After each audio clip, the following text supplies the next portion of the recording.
Welcome to Born on the Bayou Sports, a Houston sports show made for Houstonians by Houstonians. Join Tim Costello and Scott Barzilla every week as they break down the latest in Houston Astros, Rockets, and Texans news. Tim's a former minor league broadcaster, and Scott has written 2 books on the Baseball Hall of Fame. Yeah, if Javier could get it figured out, it would make things a lot easier because he was that guy everybody was counting on this year to be a Cy Young candidate, take that big step forward and help anchor this rotation with Fromber. Since he's come to Houston, you can look at the development of guys like Carlos Correa defensively, Jeremy Pena defensively. I mean, you can Alex Bregman's, certainly I think a better than average third baseman. And now you're putting teams in 3rd and 8, 3rd and 7, 3rd and 9. Now here comes Will Anderson. Pin back your ears, let's go. So if you're Bayou born and bred, or just like spending time in the H, sit down, relax, and stay Houston strong.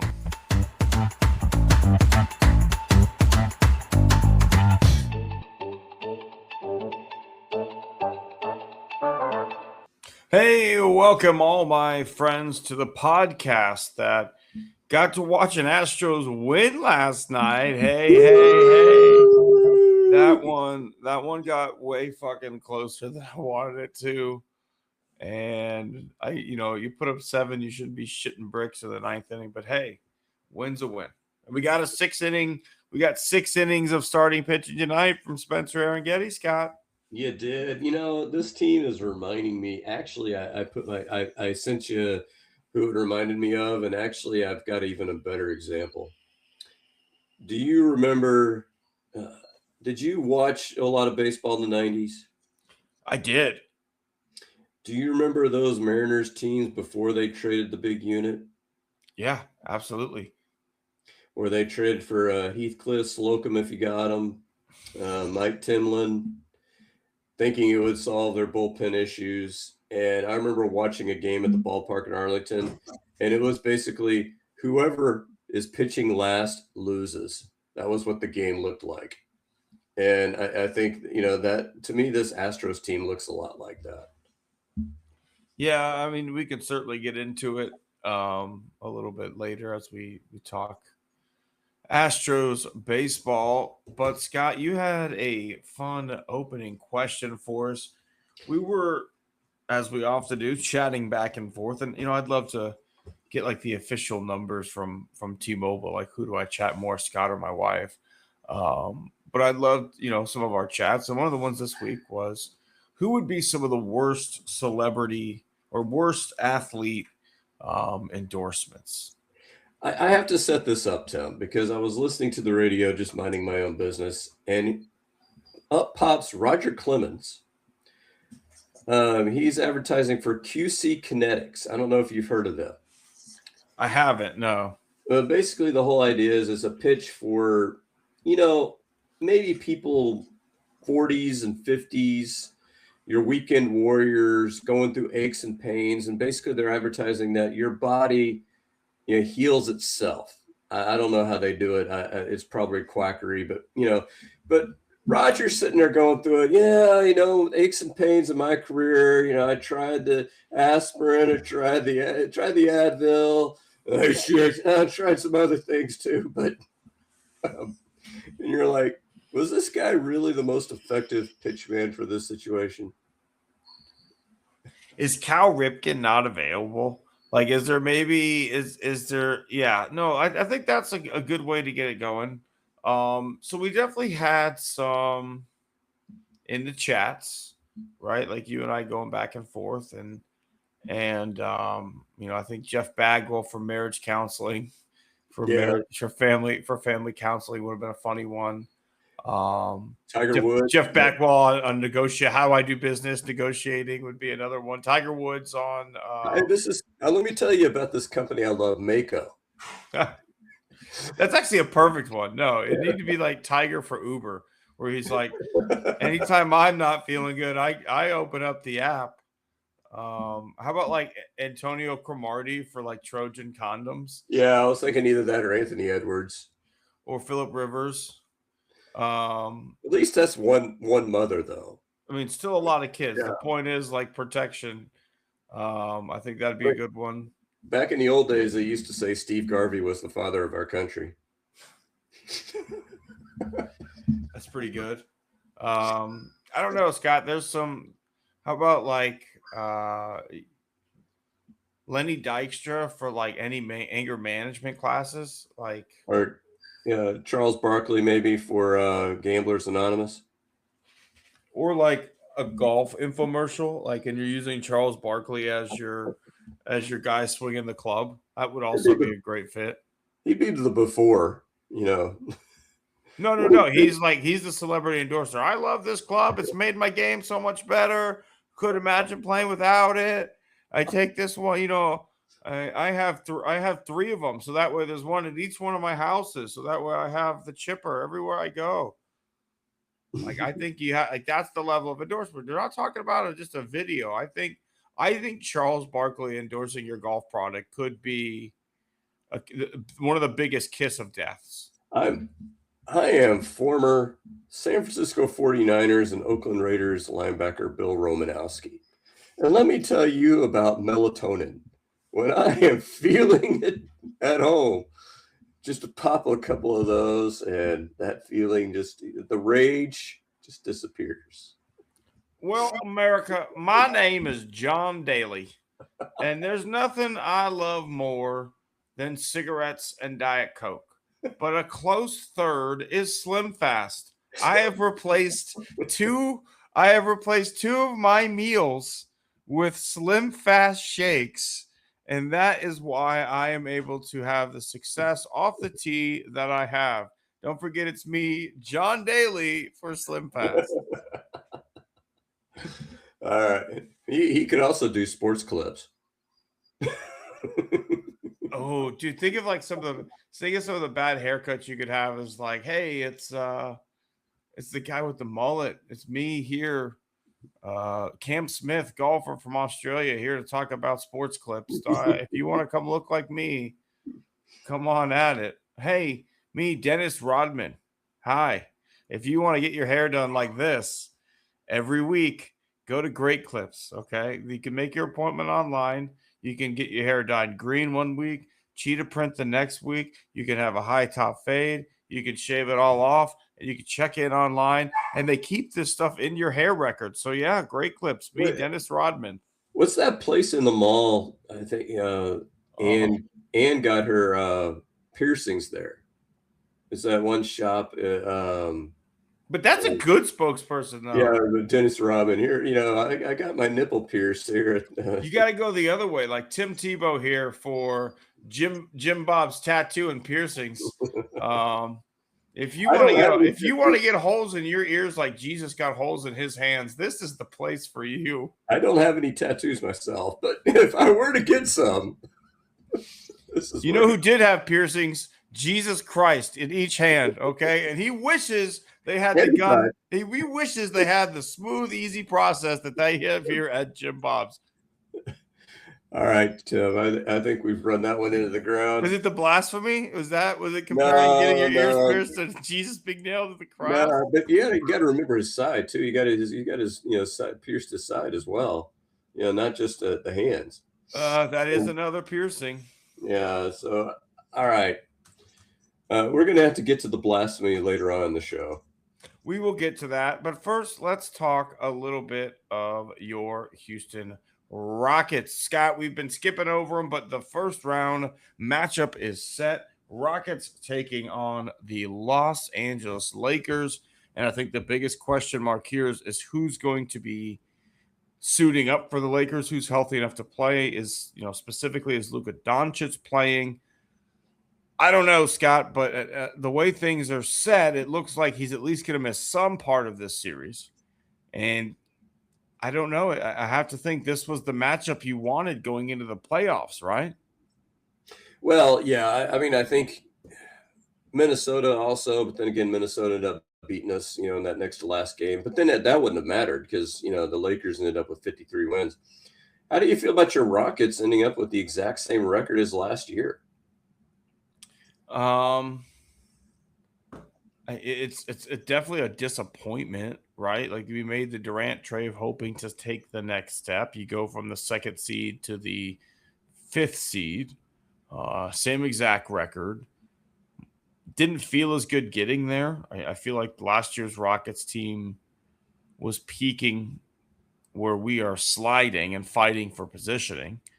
But I mean, overall, you're in the playoffs. You got a matchup you can win in the first round, and I don't know, Scott. This just doesn't. Are we like we're trying to hype ourselves up when you and I both know this isn't a championship team? No, it isn't. But I think the better part is I think Austin Reeves is going to be out for the entire series.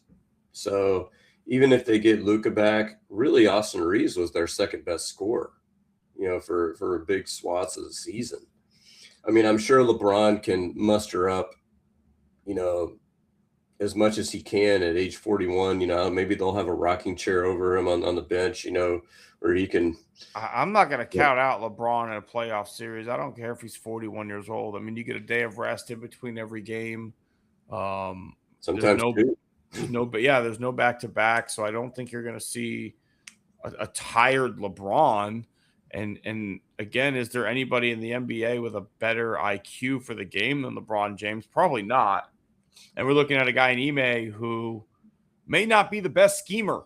So, LeBron does scare me from a guy he's carried some subpar teams, surrounding him pretty deep in the playoffs, especially in Cleveland. So it's not outside the realm of possibility for LeBron to see some things that nobody else is and start breaking us down on the offensive side of the ball for the Lakers. What really scares me, Tim, is I was watching the last few games, and I think this is probably something we've seen all year. I haven't looked up the numbers, but I would love to see the scoring breakdown in the fourth quarter. I would bet that we are definitely in the minus over the course of the season. And, probably as much as like -5 or -6. Playoff basketball is grinded out, more defense, lower scoring for the most part. And I don't know if this team has the discipline. Like if this team is up 5 points with 3 minutes left, how confident are you feeling? Immediately, I'm not confident. Like 5 points with 2 minutes left, I'm not confident, Scott. Like I feel like we turn the ball over at the worst times. We go cold at the worst times. And we just don't have the offensive identity down the stretch. Like we don't know if it's going to be an Alpy night. We don't know if it's going to be a KD night. We don't know, if it's going to be a put the ball in amen and let him create kind of night. Like you have one of the best scorers who's ever played the game, and I don't think we still know how to use him. Played a full season. Do you think we used Durant properly? He was good defensively, but he was like top 6 in minutes played. His usage percentage was really, really high this year. I don't know, Scott. Like I feel like we really don't have a set or a system, and we don't know what to do to close out games because I don't know. Maybe we've said this before. We don't have a fucking point guard to be a steady hand and slow things down and say. I told you this last week, Tim. There was a 6-month mourning period when he tore his ACL. You didn't give him the 6 months.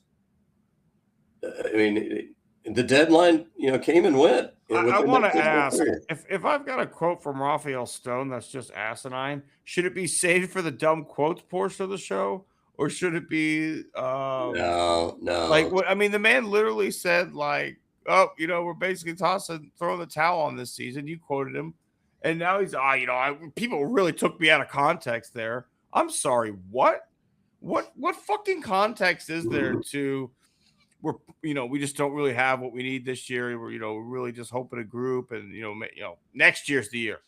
I'm sorry, you traded for Kevin Durant. Like that is an immediate move saying we're trying to win titles. Like it is clear to everyone you guys didn't take this year seriously, and then you get mad at us as fans or mad at the media when they take your exact fucking words and use them Hey, whoa. You're taking it out of context. You didn't do the whole 30-minute conversation. You only took 3 minutes of it. Get the fuck out of here, Raphael. Here's my fundamental problem, and they were talking about this on one of the stations here, and that is okay. So let's assume a perfect world where Fred VanVleet and Steven Adams are healthy next year. Well, they're 100%, which I think is not even a good assumption to make. But let's assume. Are they better than San Antonio or Oklahoma City with those two guys? Not unless you get a huge leap forward from Alpi, which didn't happen this year, Right. and Jabari. I think Jabari took a step. I think he's been better, but I think you need Jabari Smith to be a true sixth man of the year candidate for this team to contend with them. Like if you can bring him off the bench the way you wanted to use Tari Eason this year, I think this team is much, much better, right? Like Tari was that energy off the bench. You can play him at the 3, you can play him at the 4, you can play Jabari as a small 5 if you really have to and stretch the court a little bit in some scenarios, but he has to be 18 points a game off your bench if you want to compete with San Antonio. Well, and he got better. He got legitimately better, I think, as the year went on. I agree. I think Amen made small strides offensively. I mean, not in shooting, but really, in everything else. I think Alpi had moments, but I don't think he got better overall. You're expecting a pretty big leap from one of those guys, and that's just not normal. You don't go from like, hey, I'm a 17-point a game guy, and I'm a 24-point a game guy. I mean, that doesn't happen. I mean, that's where I don't know if you saw the meme where for most improved player, Bronny, 2.3 points as a rookie, 2.4 is in his second year. Hey, most improved player. But in all seriousness, like I would think Reed Shepherd would be a candidate for that award. He should. I mean, absolutely should be. It's crazy, right? If you look at it from like MLB terms, like this would be his true real rookie year from games played perspective. He didn't pass the limit last year realistically, so this year would be his real rookie year. So it's kind of tough to view him as most improved because he really didn't do anything last year. So I don't know. But like, do you think like Reed Shepherd, what he averaged like 12 or 13 a game this year? Somewhere around there? Probably a little bit more than that. So let's say 14. Yeah. Does he go up to like say 19 a game? I could see Reed being 18 to 20 next year if you play him all year long. But then again, you'll have Fred VanVleet back, right? So, but then he can play his natural spot, which is gunner 3-point shooter. Yeah, so to me the problem is where does this roster go? If this, would you say that we're a 56-57 win team with a healthy VanVleet and healthy Steven Adams? Say that again. Would you say that with Adams and VanVleet we're 56-57 wins? Probably, yeah. You're still the third seed. You're still the third best team in the conference. And that's about right. Like, I don't think we need to be number 1 overall in the regular season, right? Like, I don't think that's necessarily the goal. I think you can build a team that can win in the playoffs, and I think that team possibly could win the playoffs. I don't know. I mean, I feel that going through those two teams, I could see the Rockets with that, full arsenal winning a playoff series against one of those two. I can't see them beating both of them. I mean, as currently constituted. So that's the problem where Stone finds himself is, do you just continue building this team through the draft because you still have draft picks, and that's if Fred VanVleet is more Fred VanVleet, right? Like you're coming off an Achilles injury. This is not. We can just expect this guy to be him. Like it would be great, and I hope he is, but he's not. He's on the wrong side of 30. It's a fucking Achilles injury. Like this is not just to assume he'll be back 100%. See, I mean, to me, crazy me. Um, where is the where's your UH guard being projected to go? Kingston's like top 10, maybe, I think. Would you package your 27 picks? Because I think you get Brooklyn's pick that year straight out, and Brooklyn's going to be a lottery team, I would do it. and trade up and get Kingston. Yes. Because we don't really have a true future at point guard. I think a world of Kingston and Reed on the court together would be dangerous. And I think Fred's a great guy to learn under. So like if you truly have these three guards for two spots, and I think his game is a lot like Derrick Rose. And if you have a chance to get a young Derrick Rose, that's the question. Like, let me ask, knowing what you know now, I'm not saying he's going to be Derrick Rose, but if you could trade up what you just said to go get Derrick Rose, would you have done it? Yeah, especially if he were healthy. So, I mean, yeah, I mean, Derrick Rose at his best was probably a top 20 player in the league. he's MVP of the league one year. Yeah, he's MVP of the league. I don't know if he was truly the best player in the league that year, but I would say solidly top 20 player while healthy. And I think in his prime, I think King still be a top 5 point guard. Do you think like for instance, would you put him on par when he was healthy with Kyrie Irving? I'd say he was better. But Kyrie's, I don't think was ever a top 10 player in the league. I would put him on par with Dwayne Wade when he was healthy. Okay. I mean, and Dwayne Wade would probably be on the fringe of the top 10. Go look at, I think you're really underestimating how good Derrick Rose was. Like, go look at his MVP season. It wasn't like it was him and LeBron. It was one of those two. He was either the first or second best player in the league that year. And the Bulls might have won a title that year if he doesn't get hurt in the first round of that series in a blowout and blow his knee out and everything that happened. But I'm just saying, I think Kingston can be a franchise-changing player, and I don't think he's getting the hype coming out. So I think he's going to go top 10. I think he's a lottery pick for sure. But I do think you're right. If you could package something, go get him. You missed already on Shed. You missed on on the point guard that went to San Antonio, and when you took Reed instead, Castle. You've got to make the move at some point. Well, that and the fact is, I think, you've pointed out those U of H guys are being tutored by one of the better defensive coaches in the NCAA. So, because, if you look at what Ime's complaint was against Reed is that he doesn't play good defense. I don't think you would have that same concern with Kingston. And you know what? He's at least accepted to tough coaching, right? Like Kelvin runs a tough practice. I think I would kill to have Kingston. I would kill to have Emmanuel Sharp too. I think he's a second round player who could help stretch the floor offensively, a shooter off the bench.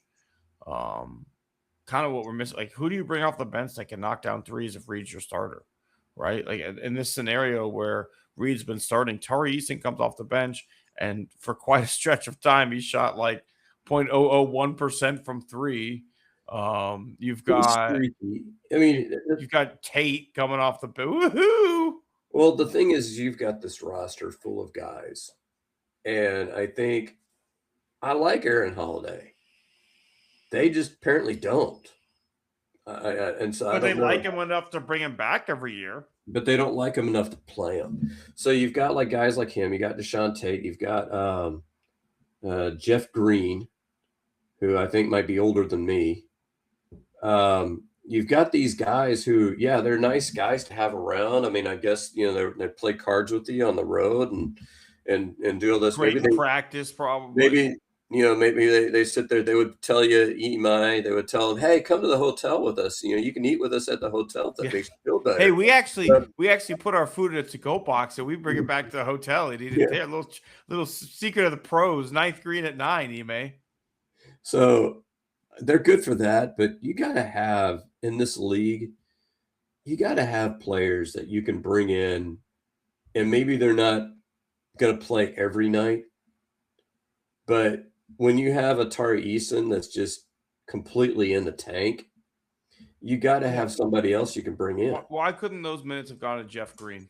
Jeff Green plays the 3 and the 4. You're telling me when Tari Eason hadn't made, I think he was 0 for 41 at one point on 3-point attempts, we couldn't have run Jeff Green out there for those minutes? Like, why take the contract? I would love for a reporter to press Stone on that issue. Why are you signing these guys who you don't ever play?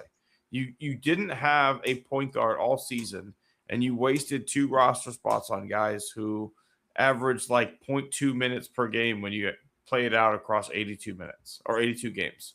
So I'm with you, Scott. I think Tillman Fertitta being an ambassador has saved Raphael Stone's job. Like, I feel like if he was in this country and really paying attention to what was going on and asking some of the hard questions of Stone at the end of this year, which should be asked, I wouldn't keep Raphael Stone. Would you? I don't know that you would fire him. Again, it's kind of hard to fire a guy after he wins 52 games 2 years in a row. But there definitely needs to be some harder questions, and there needs to be a change of direction. It's the same thing with Ime. I don't think you fire Ime after 2 consecutive 51 seasons, but you're definitely asking him some harder questions like, hey, dude, what's with that not having an offense? You know, and I mean, if the excuse all year is we didn't have a point guard, then I'm looking at Raphael saying, why didn't you go get one? And I'm looking at Ime saying, why did Aaron Holiday not get any minutes? I gave you because realistically, Stone could say, I gave my backup point guard. His name's Aaron Holiday. And Ime could say, I told him not to re-sign Holiday. He's unplayable defensively, right? Like that could be either one of their arguments. So to me, I feel like one of these guys has to go. I don't think they're on the same page, Scott. All right. You ready for some? Hang on. Before we haven't actually made a prediction, Scott, first game's on Saturday. What is your prediction for this series? I'm going to be actually optimistic. I'll go Rockets in 6. I was thinking Rockets in 6 as well. I think the health of the Lakers is at least going to maybe put them in a hole early, you would hope. And even if they get Luka back towards the back half of this series, you would hope that the Rockets would be in a position to put it away and he wouldn't be 100%. So I think it's Rockets in 6. I don't want it to go 7. If it goes 7, I don't like the Rockets' chances. No. Absolutely. All right. On to our back-to-back win in a row. Astros, Scott, they pulled another one out tonight. Jordan is just so hot right now. Walker, so hot right now. Is this the start of something new? Hey, how do you like your new closer? I like De Los Santos. He looks good. And not only that, but, that was a second consecutive scoreless outing, although Abreu was making me nervous in that 7th inning. It wasn't an easy scoreless outing, but it was, yeah. He got the out, and then he comes back, and he gets, another – he has 2 strikeouts tonight. So, I'm liking it. 2 strikeouts in that 8th inning. So I like the idea of Brad Lidgingham pitching him in the 6th or 7th inning, letting him get his confidence back. And then I know you saw Hader pitched a bullpen, pitched a live batting practice. He did. And so he said he's, it's like the beginning of spring training. So we got a month. Got a month until we see Hader. So you got to figure something out. So where do you want to jump off on this thing? Well, I want to be positive. Let's do the sandwich. Let's do the sandwich. I want to be positive first because we have won 2 in a row. Aaron Getty snaps a very long stretch of no one going 6 innings. So Spencer Aaron Getty, 6 innings pitched, 10 Ks tonight. Sign of life from the pitching staff. De Los Santos, 2 saves in a row. He came in to finish it out last night. As you mentioned, looked good tonight. I'm happy with large parts of the last 2 games. I will say that. Well, and that's 7 wins in a row at home. Yeah. So maybe this is just maybe this team is finally cooking at home. How many years has it been since we've been, been a home team? We can't win in both. We have to be apparently terrible somewhere. I would rather it be on the road. I mean, as a guy that has 10 games that I'm going to this year, I'd rather than be a home team. I mean, that's fair. I don't know, Scott. Like you said it the other day when they were up 7-4, right? They took the lead, and you're just like, I don't feel like this is enough. And it almost wasn't last night. It's 7-6 was the final score. But this team just has a different feeling to it. I feel like, yes, there are injuries, but even a Hater coming back isn't going to solve all the problems. You've got a manager who doesn't understand the adrenaline of getting out of an inning and the adrenaline burn of getting out of an inning for a reliever, and then continues to trot him back out there for an extra outs afterwards, trying to piece together things. And it just doesn't work out because you have a sense of, yeah, I fucking got out of it. Let's go. Burning everything off, getting through the 7th. Ooh, maybe I can get him through the 8th too. Ooh, I can save King for tomorrow. Mm-hmm. Like, he does it all the time. He did it tonight with Abreu. Like, he used Abreu to get out of a jam. Okay. And then he brings him back out again for the 8th. And you're just like, you got away with it today. But, I mean, you went over the numbers last week. It was like 80% of the time that a reliever had been trotted back out for a second inning and had burned the Astros. It was at like 19% last year. And you and I both were like, it was too high. He doesn't realize that. And he's got a bullpen built on guys who he wants to go multiple innings. He's got converted starters in Weiss and Tang and Blue Ball, all guys that he thinks I can get 2, maybe 3 innings out of. And he just doesn't have a feel for it. Yeah, and 4 starters on the injured list, Tim, in a 10-game road trip. That's impressive. That's fucking terrible. Impressive. That is fucking impressive. So, but at a certain point, right? So I'm going to give you can do like the hat, the ball, pick the things out of the full 3-card money. I'm going to give you, we picked the wrong guys. I'm going to pick you that we're not handling them right or just blind fucking luck. Which one are you leaning on? In the bullpen? And just overall pitching staff. I think we picked a combination of the wrong guys. As Aaron Getty showed you tonight, he was ready to go. Although I think I've heard some stuff that this was kind of a paternity move, as his wife was about to give birth, and so they were able to just keep him down in AAA, and they didn't have to burn a attendant. Yeah, so I think maybe that had something to do with it. Okay, but you brought Bolton up; he was bad. You keep bringing JP France up, like you DFA'd the guy. You saw what you needed to see from him.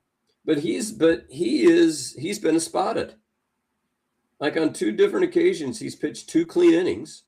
Oh, let's see if we can get a third out of him. Yeah. I mean, to me, he's got a bigger gripe than just about anybody. So, I mean, I definitely think we're misusing guys. I definitely, we continue to try to bring you out. Like specifically was it the A's game where we fought back and took a lead in extra innings? Like as soon as Abreu came out, you and I were like, this is done. Like everybody knew Abreu didn't have it. And yet a spot is like, this is where he's going to really get it back in a game that is going to break our back emotionally and send us on an 8-game losing streak. This is the one, guys. So I don't know. Like, I feel like there's a lot of things you can interview for. I Well, truly think you can get a judge of a lot of things in the room, and I think Espada ticks a lot of those boxes. The one thing you cannot get a vibe for until you see it is how do you handle a bullpen? Because the only way you can judge how a bullpen is handled is how you've done it before. And if you've never handled one before, you don't know how Espada is going to do it when you hire him. And I think by and large, we've had gripes from the moment he's been the manager with how Espada has handled this bullpen. I'm going to do a mea culpa. I did it in my article today in the crawfish boxes. We were both on board with hiring Espada. Yeah. I mean, because, everybody, the players liked him. You were a team that had been to, what was it, 4 consecutive ALCSs or better with Dusty Baker. So you're like, hey, just keep the train just going down the track. And Espada was there with Hinch. Yeah. I mean, and so, just keep the thing going. Now, we're going to get to a situation, I think, when we get to awards. But I'm going to highlight something that we talked about in the spring because I like first guessing. I don't like second guessing.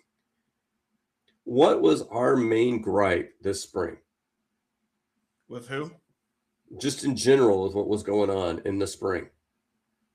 We didn't feel like the starters were getting enough innings or getting ramped up enough. And I was specifically told by Brian McTaggart that they got a plan. They're working them out on the backfield. There's no need to worry. The Astros have a plan.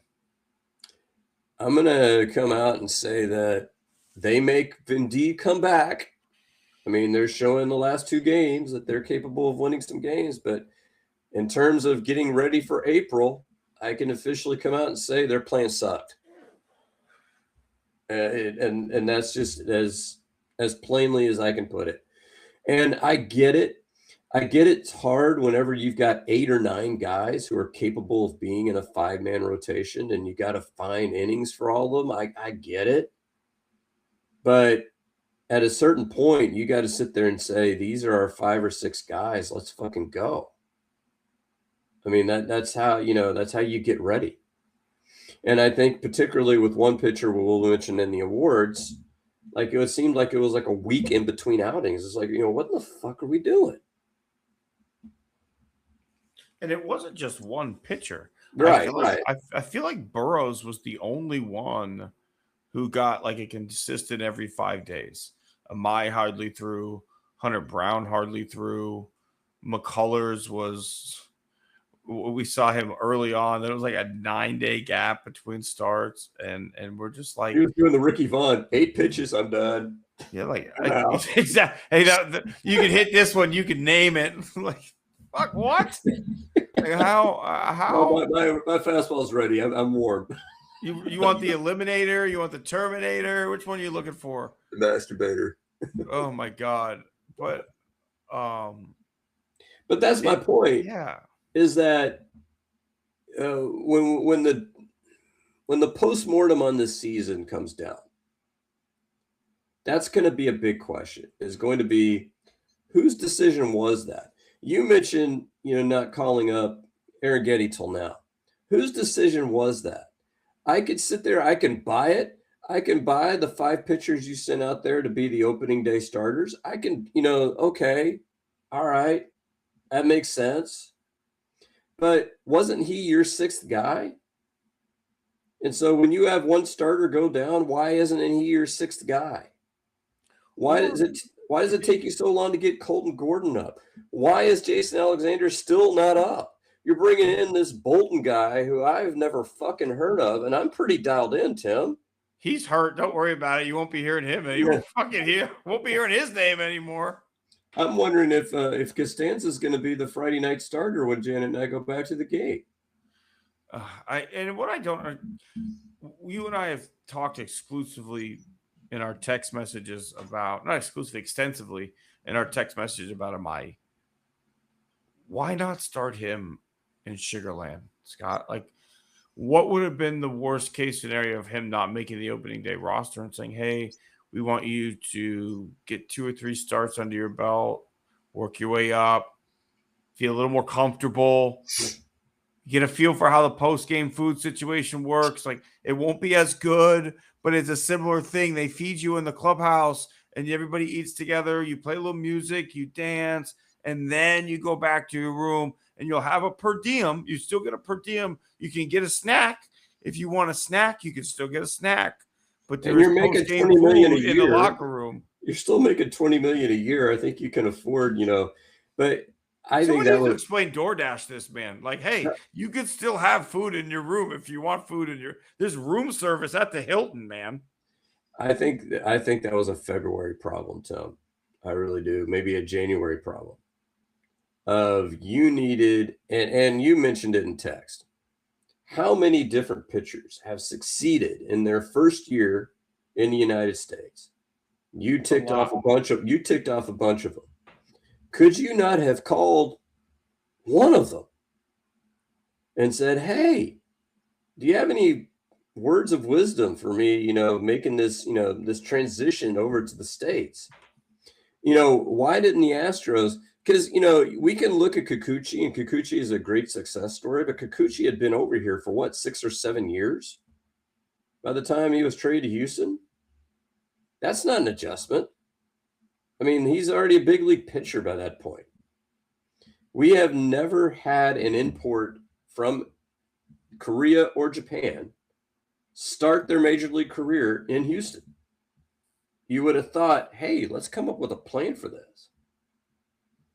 It really is astonishing. And I think when it comes to pitchers at some point, do you remember, like, there's a South Park episode about hybrid cars, right? Where they're all just like, there was a fart and like everyone's just sucking up their own farts, right? Like, they're just so into themselves because of the hybrids that they're literally sucking up their own balls. Yeah, they're just sucking up their own farts.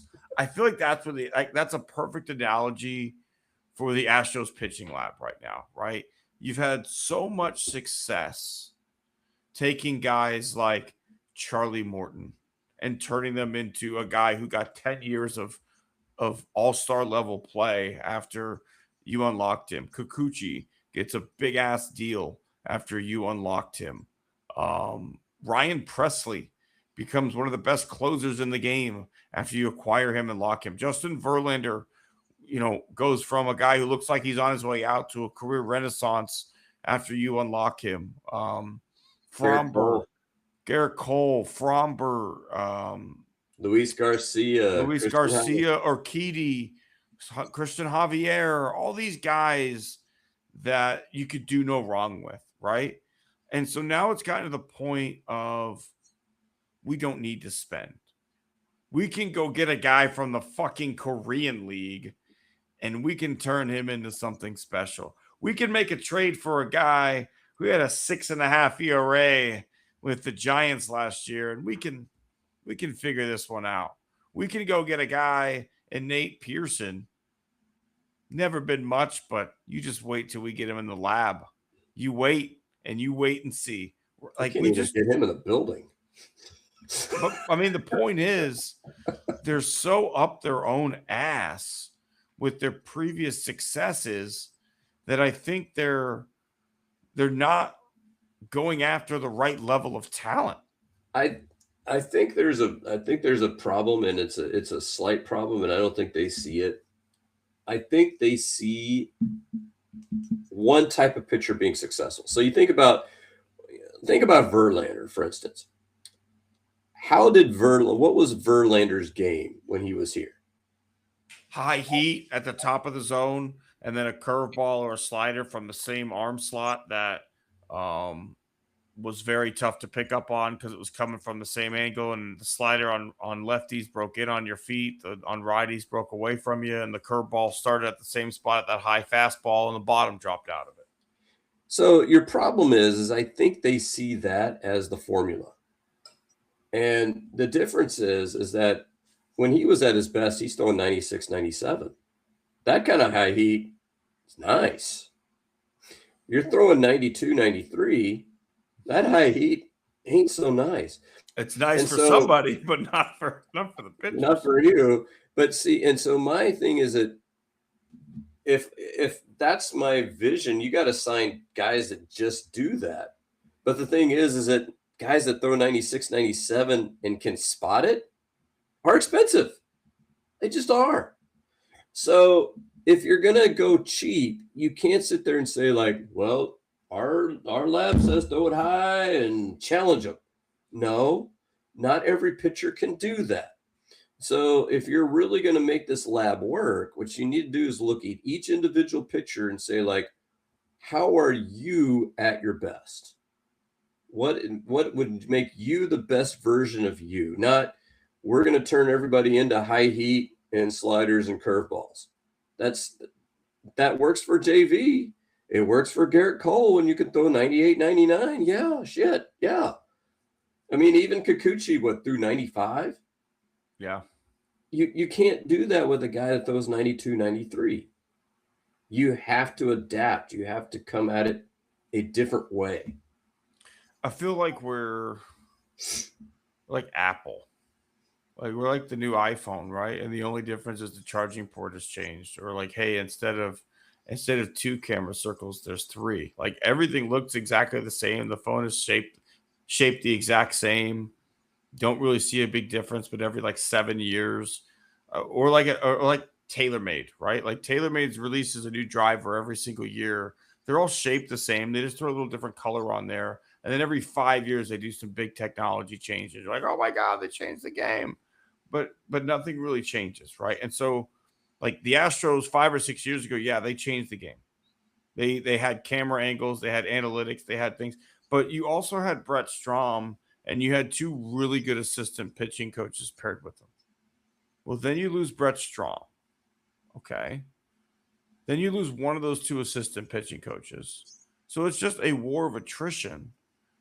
I mean, guys leave. It is what it is. But you're also right. Like, it's time to retool. The game has changed.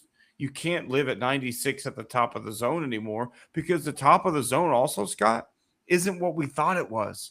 We're all learning that the zone is a lot lower. So you want to throw 96 at the top of the zone? That's actually belly button. Do you want to live there at 96 at belly button height? Because that's going to get fucking crushed. Yeah, but I think there are pitchers that can win that way.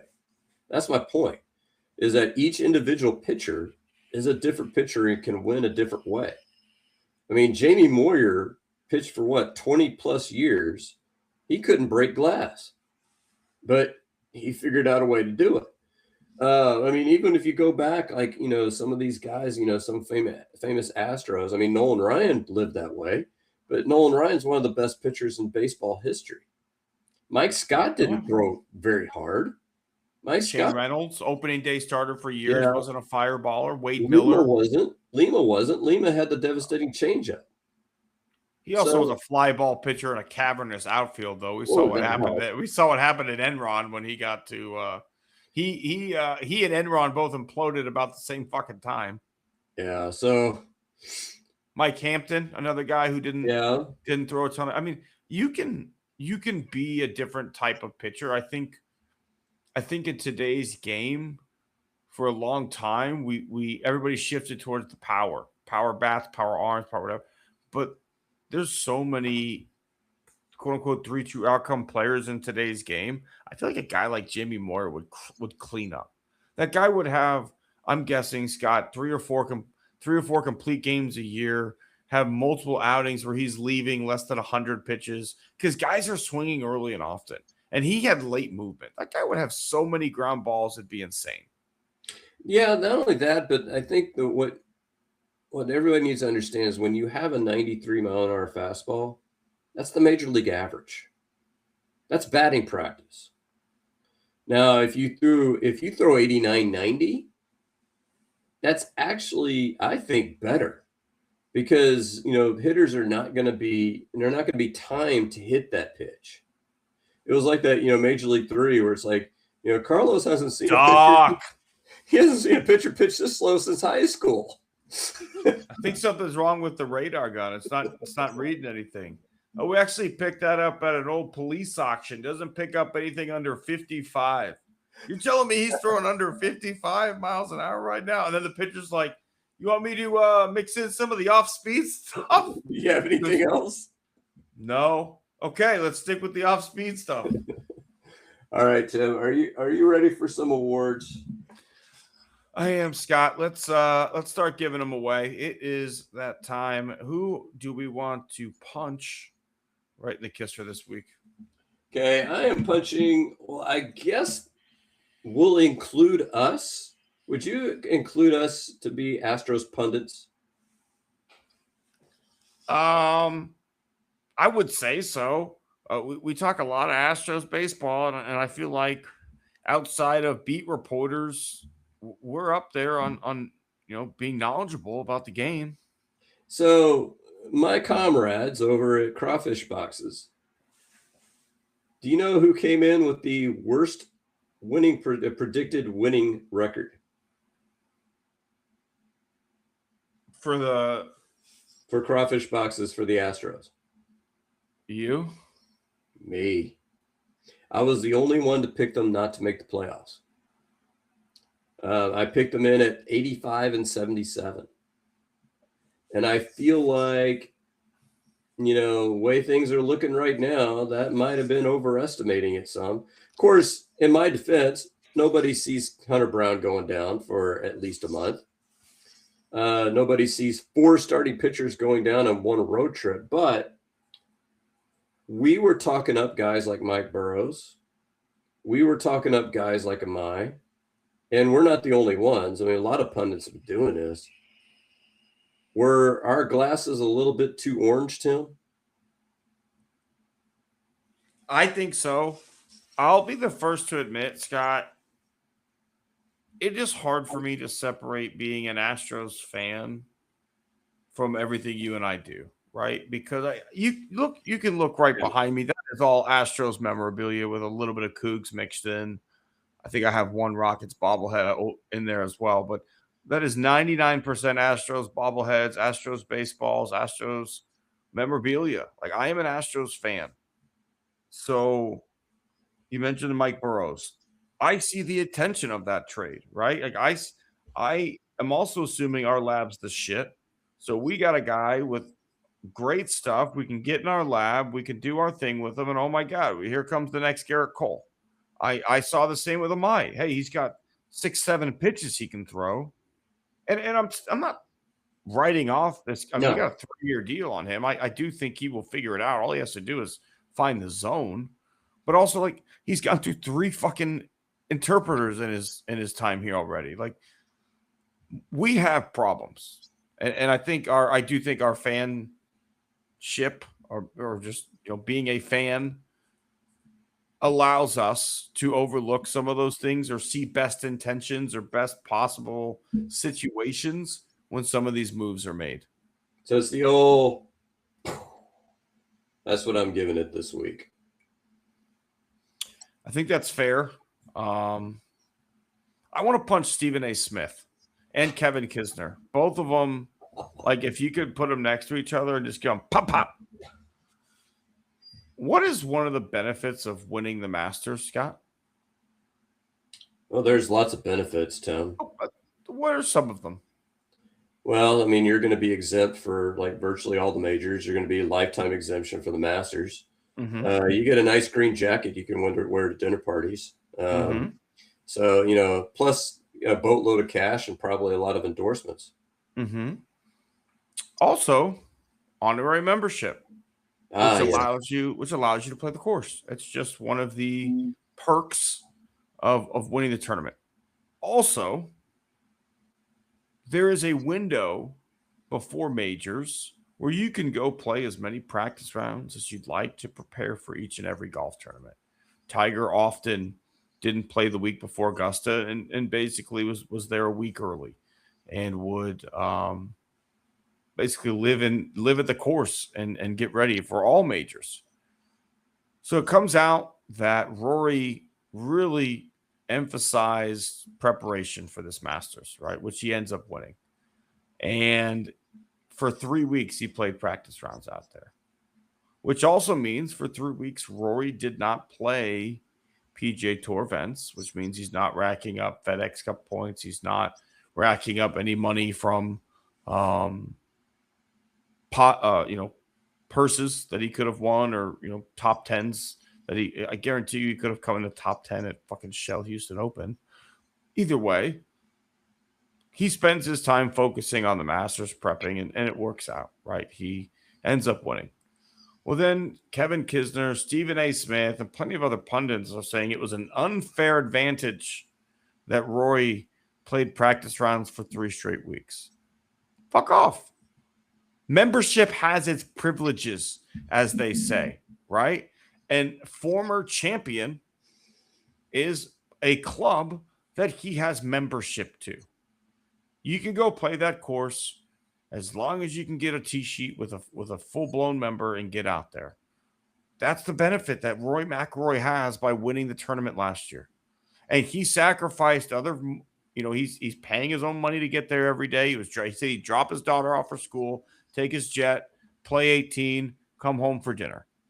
Like, hey, if that's what you want to do, that's the plan that you've made. And if other guys don't want to do that because they need to go play these other events for standings, for points, for money, whatever, that's on them. Rory made a choice and it worked out well. You can't sit there and bitch about it because he prepared too much. I think I told you it's like you're a guy who kind of rolls into class, looks at your notes beforehand, before a big test, and you make like an 82. And you're okay, that's not bad. And then you look at the other guy who made a 98. And you ask him, how'd you do so well? Well, I studied every night this week. I really buckled down, didn't go out. Well, that's not fair. We're not supposed to study. We're not. No. We're supposed to just fucking take the test. It's not how this works. It's not how life works. You and I have played competitive golf. We did. And some of us better than others, but that's the way life works. The competitive days, you were better than me. So I was pretty consistently in the 80s. Same. 70s every now and then. So, and some of these courses that we play often, right? Like we played tournaments out at Sasha Harbor. I played Sasha Harbor all the time. I remember as a kid playing at Clear Lake Country Club, playing a tournament out there. And the HGA had tournaments at MAG. I was a member at MAG. You bet your fucking ass I was playing that tournament. So, but you and I both know that playing a course on a random Wednesday is not the same thing as playing in a tournament. And so some of those other golfers, it's not like they were just sitting on their ass. They were playing in other tournaments. That's a way to prepare, is to play in other tournaments. So Rory took a calculated gamble not to play in tournaments. And the gamble ended up working out for him.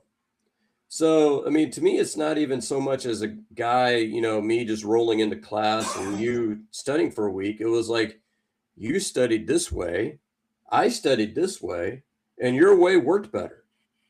Well, damn, let me try your way. Yeah, I mean, I don't disagree with you. But also at the same time, guys like a JJ Spawn, right? Like he needs to go play in San Antonio because that win gets him more time on the tour. He's coming up on, I might lose my tour card if I don't play better. He needs to go play better. Everybody's situation is different. Rory's a fucking legend, right? Like I think this second Masters really vaults him into a whole other level. And we'll talk about that more, but you can't hate the player, right? Like hate the game. That's the way it really comes down to, is don't hate the player, hate the game. All right. So are we ready for Day Horse's Ass? I think we are, Scott. Who do you have for us this week as your horse's ass? I am going with a twin shot and the original intent for the award. I'm going with the combination of Dana Brown and Joe Espada. I think I'm out on them, Tom. And I think what got me out on Dana Brown was his comments about Hunter Brown. I'll talk about that more later, please. But I'll leave that to be. But every time we turn around, it's a communications gaffe with this guy. We make a trade. Well, we're not done. Well, you look pretty fucking done. Unless you want to consider signing Christian Vasquez as your major move. Hey, I like Christian Vasquez. Nice pickup. But I don't think most of Astros fandom was thinking, "Ooh, we got Vasquez. I'm going to go put my bet at Bovada, and I'm going to put my bet on the Astros for the World Series." And I think with Espada, what I'll say is I feel bad for him in the sense that I don't think the injuries are all his fault. I don't even think they're mostly his fault. I think he's contributed. I think he certainly contributed to Josh Hader's injury last year. I think that he certainly contributed to some of the bad pitching numbers that we've seen, where, as Tim alluded to earlier, pitching a guy an inning too long gives up 2 or 3 runs. And see, here's what kills me, right? They're going to do the shuttle with those guys. They're going to send those guys down. And what sucks for guys, and to me, JP France has pitched in like 3 games, and all of them he's pitched like 1 or 2 good innings, and then the 3rd inning has gotten trashed. So he's got an ERA of like 7.70 or something like that. That doesn't reflect what JP France has done. He's been a good pitcher. Christian Roa is another guy. Was going good. His ERA was under 3. He's pitched 2 scoreless innings. Let's see if he can make it a 3rd. Nope, can't do that. So, and my problem is number one, with the manager's situation, I want to see what Omar Lopez has. I want to see it. Because you made a great point about Espada that we did not know how he was going to handle a bullpen before he became manager. We didn't know. We could guess, but we didn't know. Before I hire another assistant coach, I want to see that guy in action. I want to see what he's got. I want to see what Omar Lopez, and I'm not even looking at one loss record, really. I want to see, do the guys respond to him? I want to see, does he, make better decisions with the bullpen? I want to see all of that. And with Dana Brown, I just, at this point, I don't know. And what's frustrating me is, were they going to give Hunter Brown an extension? Probably not. But Dana Brown is not making that better. And the longer you keep him, I think Crane's at the point where he's like, I don't want this guy to make any major decisions because he's going to be gone after the year. Well, if he's going to be gone after the year, just let him fucking go now. Yeah. I'm going to hold off on Dana because I've got comments for another award later on. But I actually had a spotter for my horse's ass as well this week, Scott. And I'm going to agree with everything that you said there. And I'm going to add some other caveats in on why he's my horse's ass this week. Not only does he try and get that extra inning out of guys, right? He'll go 2 clean innings with Roa, try and get a 3rd out of him. 2 clean innings with France, try and get a 3rd out of him. Then when he gets into trouble, he'll bring a converted starter to come in and try and get out of a jam instead of a fresh inning. He doesn't understand how to use the guys that he has in the bullpen. I can get on some of these situations when this bullpen is trashed up the way that it is, trying to get a guy 3 more outs. Can he manage 3 more? It would really help me. I get that, wanting to cheat that a little bit. But you've got to have Kurt. You've got to have King. You've got to have, right now, Abreu or De Los. One of those guys has got to be the one to come in and get you out of the jam. It can't be Blue Ball. It can't be Weiss. It can't be Tang. Those guys are not used to coming into the game, working out at the stretch immediately, and trying to get guys out. That's not how they were ever set up to succeed in this league. And he does that constantly. Number 2, I get that injuries have happened. Totally get it. And I get that you don't have your full selection of outfielders to choose from. But you and I watch enough ball to know Bryce Matthews ain't him. Bryce Matthews is overmatched at this level offensively. And you know who isn't overmatched at this level offensively, Scott? Taylor Trammell. He can at least fucking survive. He can hit a high fastball. He can do some things. He might even be a little bit better defensively in center field than Bryce Matthews is right now. But you know who's gotten the start the last 2 nights? Bryce Matthews. Matthews in left. Matthews in left and La Profito in center. I don't get it. I other than maybe trying to get a righty in the lineup because Quintana was the starter tonight. It's He's just hitting the fucking $120. exactly. You had Nick Allen hitting in front of him. Nick Allen had a couple knocks tonight. He did. I'm just saying. That shows you how much you think of him as a hitter. Correct. No, correct. He's hitting 9-hole, and it's just not a good situation. He's completely overmatched, and I think the only thing that's kept him on this roster at this point is that Zach Cole got hurt. I think if Cole was healthy in AAA, he would be up and Matthews would be down right now. But Scott, he's unplayable. He is absolutely unplayable, and he's still getting starts. And you look at the split of time between Yainer and Christian Vasquez. Obvious to everybody but Espada that Vasquez is better. Obvious that he calls a better game. Obvious he's better with the challenge, although Yainer was better. Great job today. But Vasquez has been great with the bat. He has a great game. 3 hits. Back to the pine, Christian. Cool off. We don't need you too hot. Like, it just – there's no feel for this roster. What gives me – and the reason why I also threw DB into there, because you listed – how many long relievers does your bullpen need, Tim? Yeah. I mean, but I'm just starting to start the season. I'm not even talking like after you've been decimated by injuries, because that whole shuttle thing, that's another whole conversation. But you started off with Blubaugh, Tang, and Weiss in your opening day bullpen. 3 converted starters. What? I'm flabbergasted. I don't know. And I think we thought Blubaugh would be an 8th inning guy, but even then, that's a clean inning. Yeah. Right? Exactly. Like coming in to start the – so I don't know, Scott. I think the usage has been totally out of whack. The lineups, as injuries have gone on, who he's choosing to try and fill the holes makes 0 sense. And I'm with you on Lopez. It probably makes it if Venezuela gets bounced in the first round of the WBC this year and they don't win it all, I think that the seat's probably a little less hot for Espada. But knowing that you've got a guy who at least is going to be a candidate with teams this offseason, right? Like if you don't hire Omar Lopez, somebody will.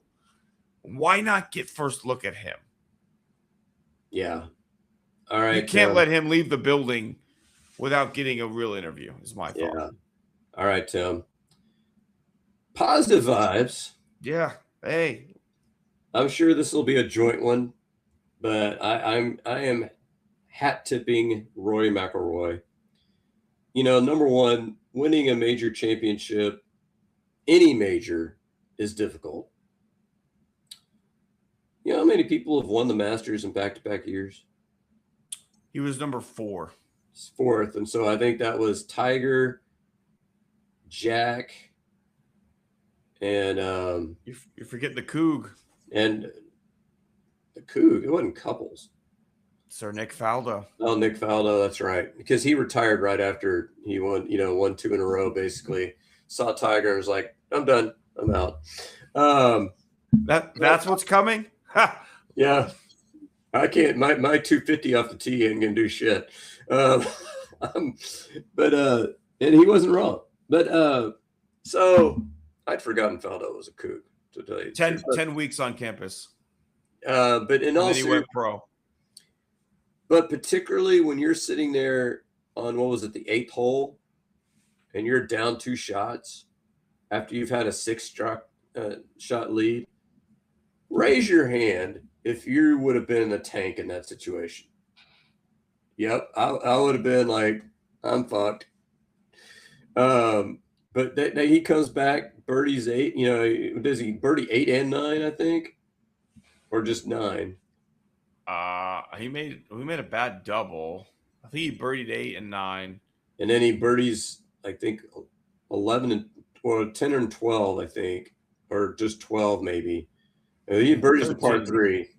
He birdied the par 3 and the par 5 back to back. I don't know. Yeah, I mean, he birdied 13 and 15. Always does. yeah. Well, 15 he didn't. He parred 15. That's right. On Sunday, but because he went up. I got to be honest, I dozed off a little bit at some point in the round. And to sit there and on 18 again, he makes it interesting by going, way just a bit outside. Tried the fairway and missed. And then he had to hit an amazing shot just to get it into the green side bunker. So this is a guy that, how many times has he come up short before? And those demons, even after last year, still got to be going around in his head. Oh God, no, not again. And he had Scotty Scheffler nipping at his heels. And, and I was going to ask, one of the fun questions is even now, if you had to pick a guy to be tied going into Sunday of a major championship, and you had to put all the contents in your wallet on him to win, who's your pick? All time or right now? Right now. Oh, Scotty. Yeah, that's the whole point, right? Because Scotty Scheffler's #1 player in the world, and Rory, you mentioned it, and what it kind of reminded me of what he did. I think Curtis Strange was a little bit behind before your time, probably. I mean, I definitely I'm aware of Curtis Strange. I really started watching golf with Tiger, right? So to me, Curtis Strange is the guy who made a racist comment about chicken. So no, that was Fuzzy Sullivan. Oh, that's Fuzzy. They're right. You're right. Curtis Strange won back-to-back U.S. Opens, and he kind of did the same thing where he sold out to repeat. And there is a cost to doing that. He was not the same golfer after that. He didn't compete really in anything because he was like, I'm going to go all in to try and win the U.S. Open. And that's what Rory did. Rory's going to have to adjust, and he's going to have to, come back and put up some good efforts in some of those other tournaments. But he will forever be a 2-time Masters champion, and there's not too many of those. No, and I think it's almost similar to a Koepka, right? Like Koepka in his top years sold out on the majors, right? Like Brooks's preparation and everything that went into major golf. To him, those other tournaments were just exhibitions that got you ready for the majors. Everything was just, can I get tweaked and primed and ready for the U.S. Open, for the Open Championship, for the Masters, for the PGA, right? And the guy's got 5 major championships under his belt, maybe 6 now after he won one when he went to live. So I think it's a similar scenario when you look at Koepka. He paid a price too, right? The body kind of blew up on Brooks. The overall stats for Koepka don't look as good as the major record does. He has hardly any PGA Tour wins. He's got more major wins than he has PGA Tour wins because he doesn't fucking care about playing on the PGA Tour, right? He cares about winning majors. Yeah. All right. Who you got, Tim? I second your hat tip of Rory. I agree with everything you said. I thought the round was different, right? This wasn't the Rory of old. Like, this was a guy who seemed a lot more measured. Like, to me, like this, that was the look. You looked at a guy who, like, being a dad changed your patience level, right? Like, he seems more willing to let the course come to him and not push it. Like, did he get down? Yes. But hey, I've got a par 5 coming at 8. I got a par 5 coming at 13. I got a par 5 coming at 15. I can make a birdie at 16 if I hit it in the right spot. I can make a birdie at 12 with a good, right? Like, he seemed like a guy who just had the experience and the patience to let the tournament play out.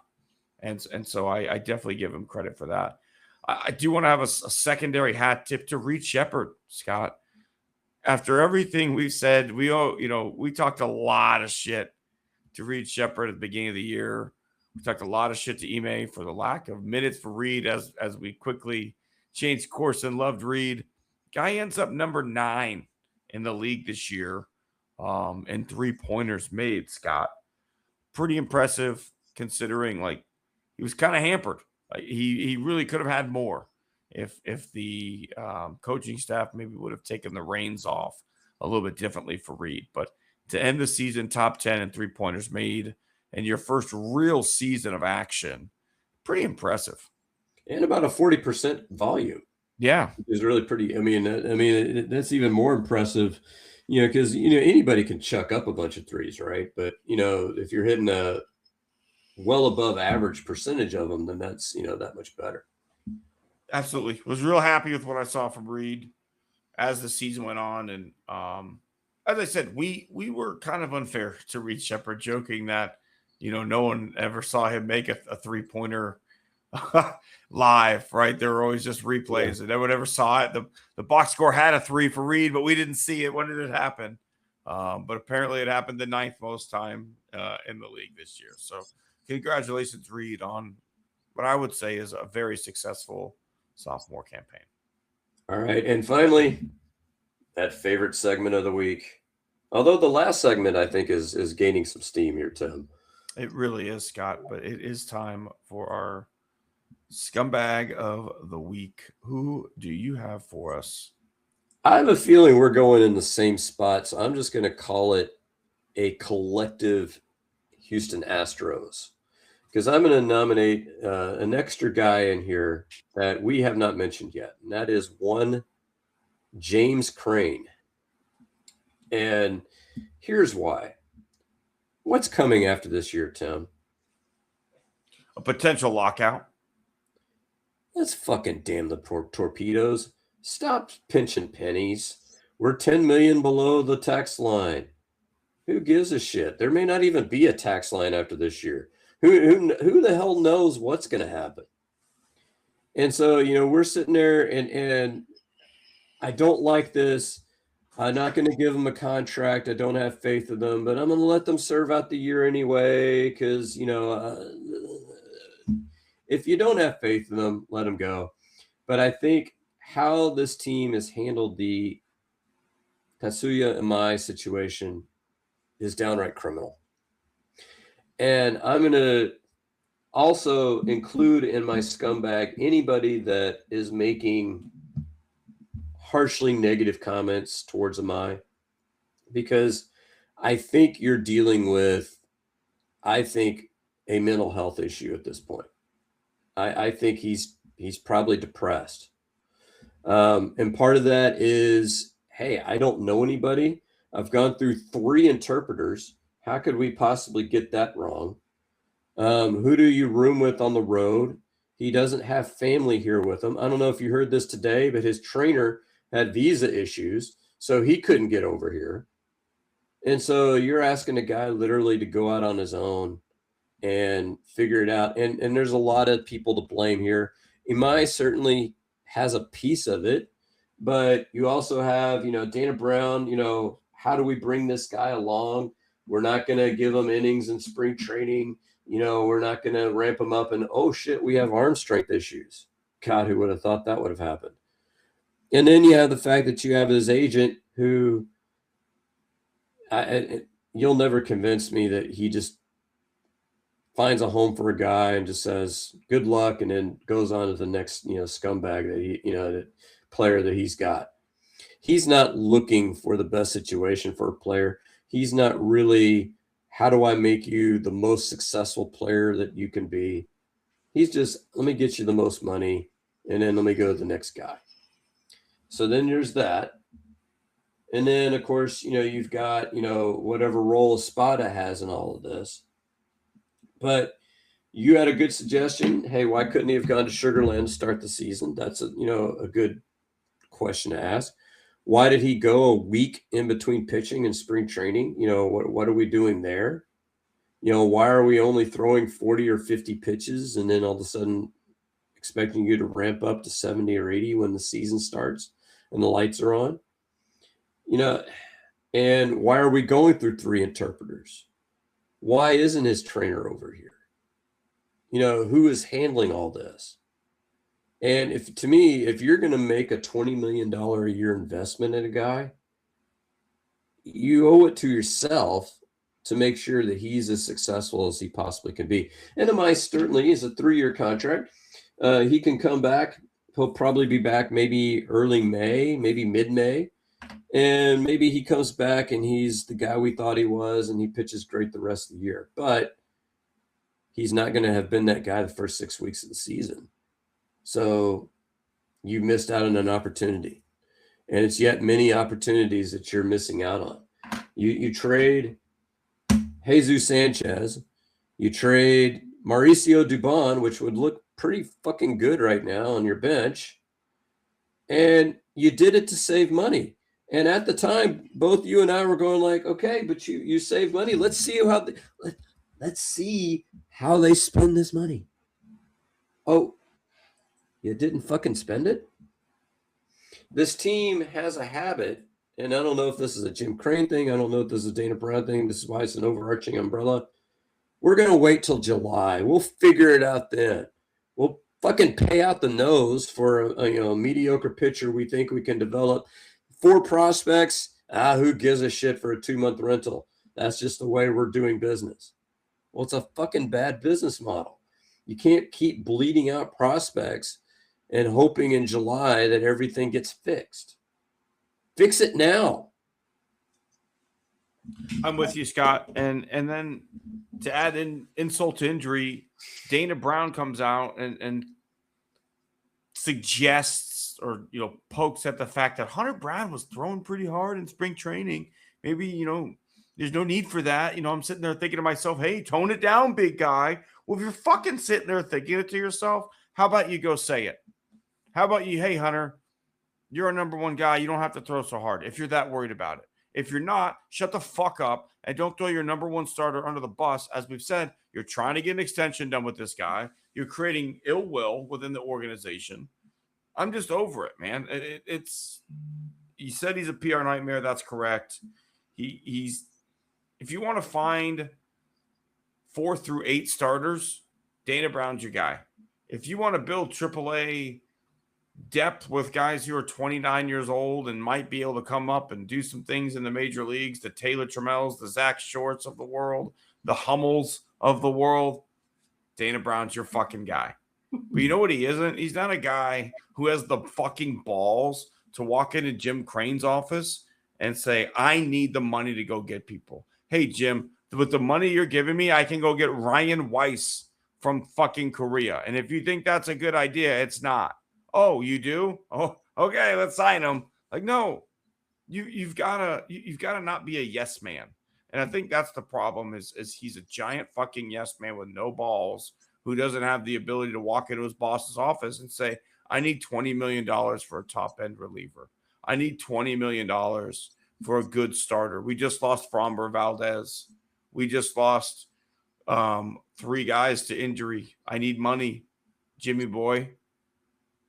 Or walk into his office and sit there and say, like, you see, Detroit just signed one of their best prospects. Pittsburgh just signed one of their best prospects. Milwaukee has signed one of their best prospects.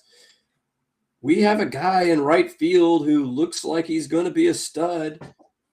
Can we offer him like 6 years, $100 million? You think he'd go for that? I'd go 6/120 right now and do it. I mean, and then have it graduate up, and maybe not that to that level, but maybe ends up at $25 million a year at the end of it. Why can't we do that? 7/120, lock it down now. I would do it. I would do it in a heartbeat. Because here's the thing, because do you think that Cam Smith is a 2-win player? I think he's more than that. I think if you look at what Kyle Tucker did in his first 2 seasons before becoming Kyle Tucker, Cam Smith's already ahead of that. Well, yeah, I'm just saying. Do you think his floor is 2 wins?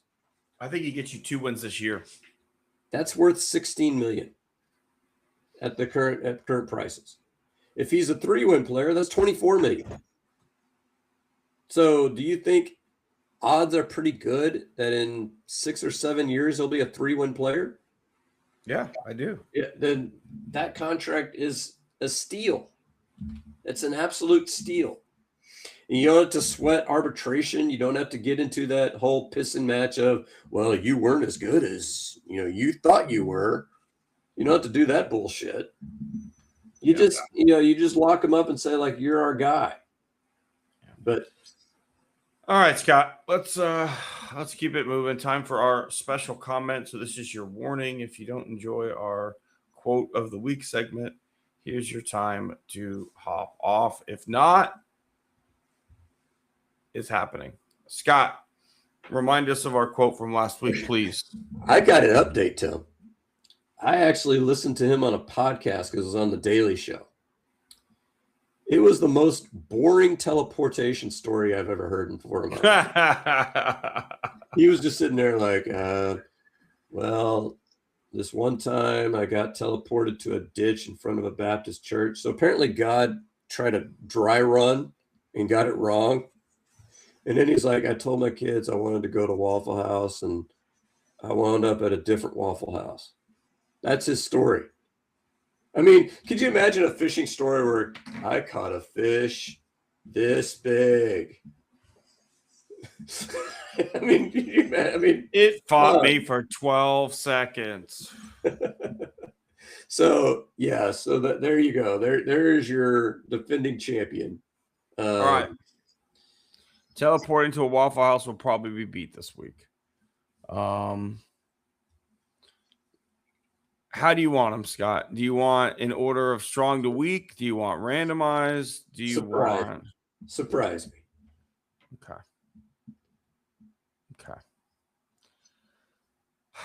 Scott, I want to find the exact quotes because I have summarized ones here. Let's go first with your Vice President of the United States, J.D. Vance, who had some words of advice for the Pope this week, as he, really wanted him to know that you should know what you're talking about when you speak about theology. Okay, you should actually do your research and do some background work before you speak on theology. And he was talking to the fucking Pope when he said that, Scott. The probably the foremost expert on theology in the world that we live in would be the Pope. If there's anybody's opinion or interpretation of a passage of the Bible that I would go, yeah, your interpretation, that's going to be right. Got to be the Pope. So J.D. Vance, been Catholic 7 years, went through our amazing RCIA program that we offer to everybody. Maybe you need to be a little bit more restrictive on that one. But yeah, 7 years of Catholic, and you are clearly more in line with theological discussions than the fucking Pope, who went to the seminary, by the way. What do you study in the seminary, Scott? Theology. You know how long seminary lasts, Tim? It's at least 4 years, like a regular college, isn't it? 8. 8. Okay, so they're masters essentially. So seminarian, yeah. In fact, when I go, if I were to become a deacon, I've looked into that. A deacon process is 7 years, and it includes a master's. So could you imagine a guy who's been a Catholic for 7 years telling somebody that went to seminary for 8 years? And I would say, do you think he's picked up a book in between seminary and now, about religion? I would bet he probably wrote one. I don't know. I'd have to check, but I would think so. I maybe attended a seminar or two, a gathering of the minds, maybe a papal conclave at some point where everybody comes together. And, hey, did you? What if there's like a bishop, like text thread where they're like, hey, read John 3:12 again today. Just guys, look at it this way, and then all the popes all the bishops are like, ooh, okay. Could you imagine us in mass, Tim? So the homilies usually last, about 12, 15 minutes? It's long, 10, 12. Maybe 10 minutes. So 5 minutes into homily, you or I just stand up and said, Father, I'm going to need you to get bone up on your theology before you come back and talk to us. Excuse me, Father, you've actually got the interpretation of that passage wrong. I went ahead and read ahead this week knowing you would do this. So do you need me? Do you need me to come up there? I'll come to the pulpit. I'll come up. It's okay. I got this. All right. That's a strong contender, Tim. That's going to be a strong contender. That's a strong one. I think this is probably our weakest one, but I had to throw a third in to kind of balance it out. This is coming from the amazing comedian and actor, stars of blockbuster hits such as Deuce Bigalow, Male Gigolo, The Animal, Deuce Bigalow, European Gigolo, and anything else that Adam Sandler asks him to do. Rob Schneider's got the cure for a divided country, Scott. And that's who we need to go to is Rob Schneider. He thinks every single American at the age of 18 should serve 2 years of mandatory military service, as he was quoted in an interview with AOL.com. First of all, didn't realize AOL.com was still a fucking thing. Second of all, I didn't realize we needed to hear from Rob fucking Schneider on what could help bring this country back together again, because he couldn't even stay married with a wife that he groomed from the time that she was underage until she was able to be legally married. He still found a way to fuck that up. Also, Rob Schneider has never served in the military. If Rob Riggle maybe wanted to say that, I would listen a little bit. But Rob Schneider has served no one but himself his entire life. And I don't know if you ever saw The Animal. It's pretty shitty. I wasted 2 hours on that movie. He definitely owes me for that. But either way, Scott, Rob Schneider thinks every American citizen at the age of 18 should do 2 years of mandatory military service. Unfortunately, Tim, you and I quote him quite often. Oh no, we suck again. But no. When I do it, I'm quoting the Asian people from Major League. Okay. Oh, we fucking suck again. So I don't know about you, Tim. I think when I was 18, I was definitely physically in good shape. I think. I mean, I probably weighed. Some would say best shape of my life. Probably 130, 140 pounds back then. I'm probably, put on about 20, 25 pounds over the years, right? I don't think you wanted to be in the same county as me when I'm shooting a weapon. Because I've never. I was a great shot. I played paintball. I was a really good shot. I've never fired a weapon. But here's my point, is that there are some people you do not want to serve. And most of the people are the ones you don't want to serve are the ones that are so gung-ho for people to serve. They're the ones, from MEAL Team 6 or the Gravy SEALs. It's. No, he goes on to say, well, eventually if it gets really popular, you could serve your country and your community in other ways. I'm like, you're describing things that you actually hate, right? This is socialism where you want social services and you want to have instead of the police have qualified mental health professionals to go and help people. He doesn't understand where he's going to with this. He didn't flesh it all out, but he's a fucking moron. I don't think we should ever listen to Rob Schneider on matters of military service. I'm old enough to remember AmeriCorps, Tim. I don't know if you remember that program.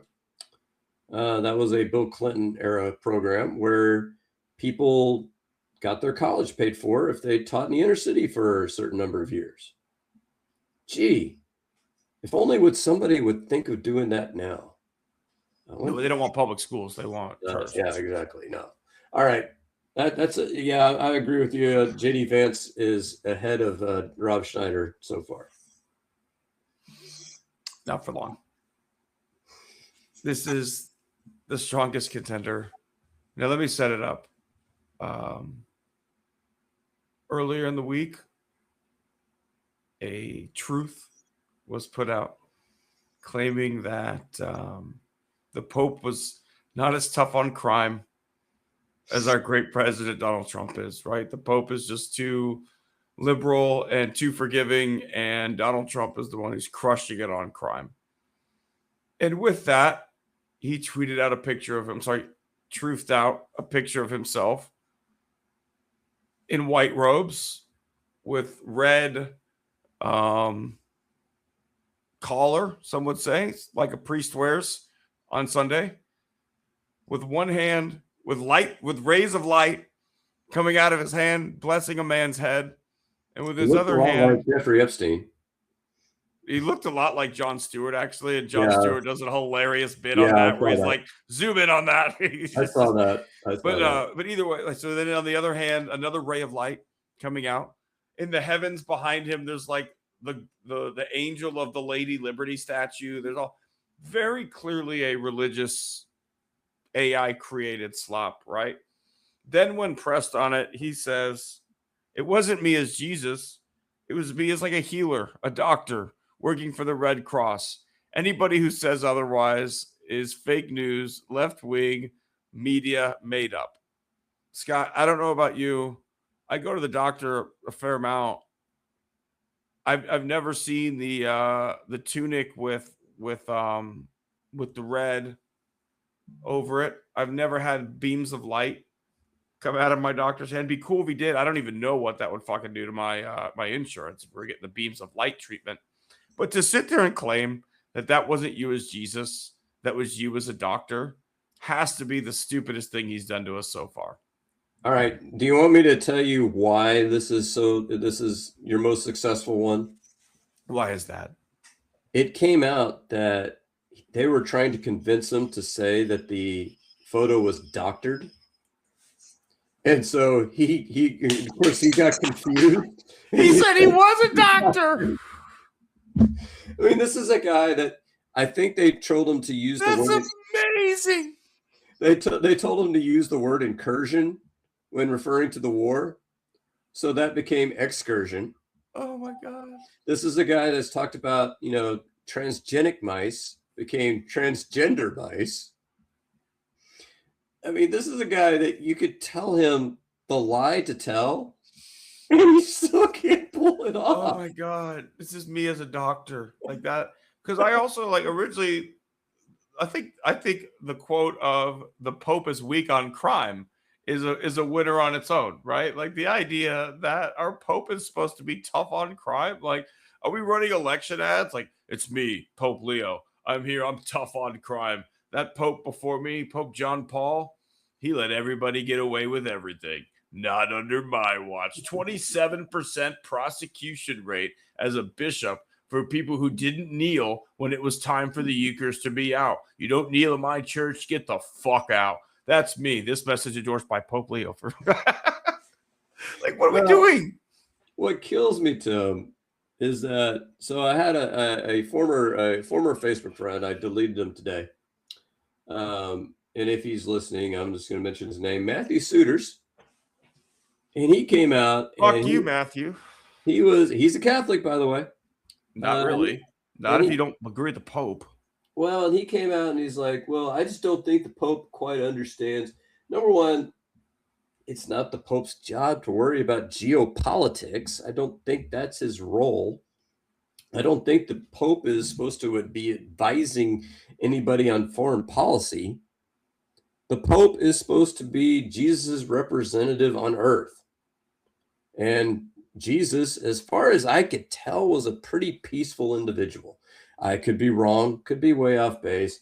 There's a few missing years in there. Maybe he went off bashing skulls in. I don't remember reading anything about, he did flip some tables, but other than that, he wasn't really, he wasn't, slicing anybody's ear off or anything, stabbing people. Wasn't doing anything like that. And so his whole thing is basically that the situation in Lebanon is obviously the fault of the Muslims. So which I want to give Matthew a very hearty fuck you. Fuck you. And this whole, weak on crime and all this, that, and the other, he is Jesus's representative on earth. He is, and some people say the Dalai Lama is maybe the most holy man in the world. That's certainly their opinion. They're entitled to it. I'm sure there are some Muslim clerics that people think are the most holy people in the world.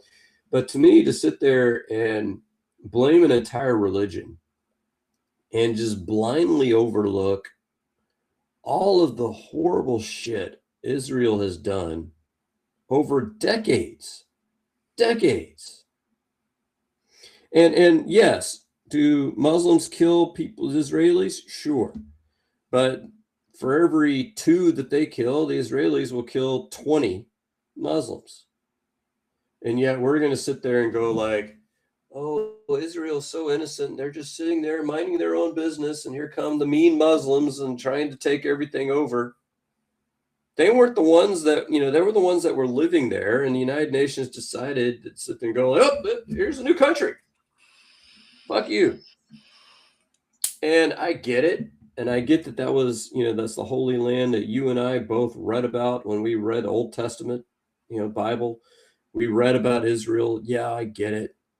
But to completely discount that and completely not just try to look at things from an objective perspective and say, like, who is the one causing the most damage here? Can we do that? And for me, to any Catholic, since we're talking about the president, we're talking about him, going against the Pope, any Catholic that goes on Trump's side over the Pope, turn in your Catholic card now. Yeah. Just surrender. Yep. You're not Catholic. Yep. They're pushing for a papal schism, Scott. Like, I think in their dream world, like J.D. Vance ends up like the American Pope, and that's what they want.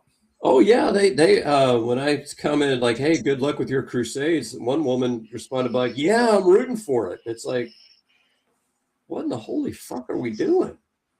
Yeah, they don't understand that, like, most theologians and historians look down on the crusades now. Like, it bad, not good, guys.